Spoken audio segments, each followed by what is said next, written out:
विश्व में सबसे बढ़ती हुई तेज अगर अर्थव्यवस्था है तो भारत की अर्थव्यवस्था है। सबसे तेज अगर कोई है तो वो अर्थव्यवस्था भारत की है। इसलिए मैं आप सबसे कहना चाहता हूँ कि अब भारत आगे बढ़ रहा है, इसलिए हम सभी का योगदान होना चाहिए, सबका साथ, सभी का। और भारत आगे बढ़ेगा तो निश्चित रूप से हम मजबूत होंगे, हमारा परिवार मजबूत होगा, हमारा गांव मजबूत होगा। और इस गांव के सामने जो ऐसी बात करने वाले हैं, निश्चित रूप से मैं कहना चाहता हूँ देश के लिए हमें सनातन को भी बचाना है। सनातन के लिए अभी तो ये जो भगवान श्री राम है ना मंदिर, ये तो अभी झांकी है, अभी तो मथुरा, काशी और कई और बाकी है, उनको भी ये तो झांकी है भाई। हमारी संस्कृति को जिन लोगों ने पहले मंदिर को तोड़ा, उन मंदिरों को क्या हम वापस, हमारा निश्चित रूप से हमारा सनातन धर्म है। इसके लिए मैं आपसे कहना चाहता हूँ हम सबका अधिकार है।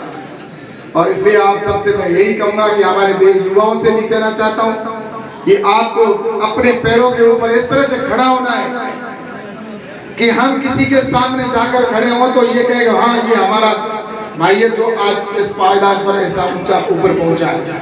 इसलिए आने वाले समय के अंदर हम सभी अपने पैरों के ऊपर खड़े होकर अच्छे मजबूत बने, चाहे वो शारीरिक दृष्टि से हो चाहे शैक्षणिक दृष्टि से हो, हमें मजबूती बनना है। तो इसलिए मैं आप सबसे यही कहता हूँ कि आज आप सभी आने वाले समय में हम ऐसी राह यहाँ से शुरू करें, क्योंकि परिवर्तन का जैसे मैंने काल कहा, इस परिवर्तन के दौर के अंदर निश्चित रूप से कई बाधाएं भी आती है और कई तकलीफें भी आती है। सत्य कहने वाले के सामने बहुत प्रॉब्लम आती है।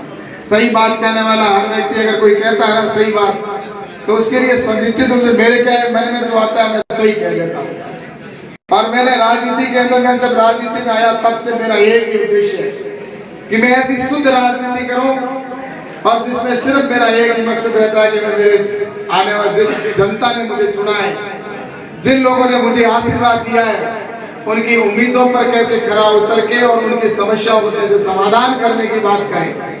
तो मैं आपसे ये सेवा का जो जिस तरह से भाव होना चाहिए वो निश्चित रूप से सेवा करते हुए आज आगे बढ़ने की बात है।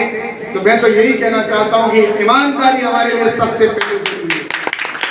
ईमानदारी से आज मैं कहना चाहता हूँ कि साला कोई माई का लाल पैदा नहीं हुआ जो मेरे ऊपर कोई अंगुली उठाकर किसी प्रकार का, ये सबसे बड़ी चीज है मैं कहना चाहता हूँ। क्योंकि आज सबसे बड़ी शुरुआत होती है तो घर से शुरुआत होती है। आज बात अगर करते हैं किसी को दूसरे भाषण देने के लिए तो जनता के सामने जाकर खड़े हो जाते हैं, लेकिन क्या हम उसके अंदर खुद कितने गिरबान में हम दूसरे के सामने अंगुली करते हैं? 3 अंगुली हमारे सामने होती है। पहले किसी की भी बात